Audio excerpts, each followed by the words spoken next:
Vladimir Potanin, géant du nickel. Andrei Skoch, géant du fer. En tout, près d'une cinquantaine d'oligarques proches du président Poutine ont trouvé refuge aux Émirats. Maisons, jets privés et bateaux, dont certains sont visés par des ordres de saisie lancés par les États-Unis et l'Europe. Une situation qui déstabilise le marché de la navigation de plaisance.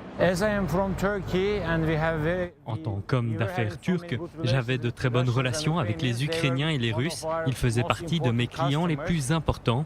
Cette guerre a tout changé pour moi. Nous vivons des moments difficiles. On pensait être débarrassé du Covid, mais à présent, une autre crise nous tombe dessus. C'est très stressant.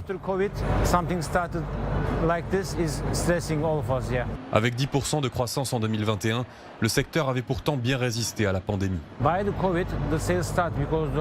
Quand la pandémie a commencé, les ventes de bateaux ont explosé, toutes les lignes aériennes étaient supprimées, les pays étaient confinés, le seul espace de liberté c'était la mer. Et même si aujourd'hui la crise sanitaire est derrière nous, les ventes continuent d'augmenter car de nombreuses personnes aisées ont profité du Covid pour apprendre à conduire un bateau.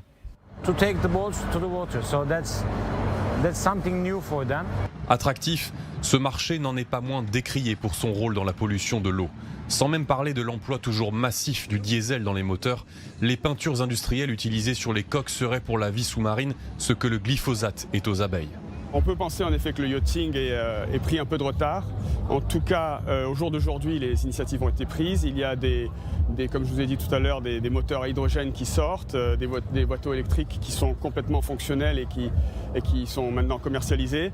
Donc on pense que le yachting avance à grands pas et va combler peut-être son petit retard dans les années à venir.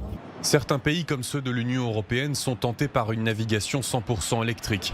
Mais l'autonomie et les vitesses de croisière de ces nouveaux navires sont encore trop basses pour contenter les clients exigeants.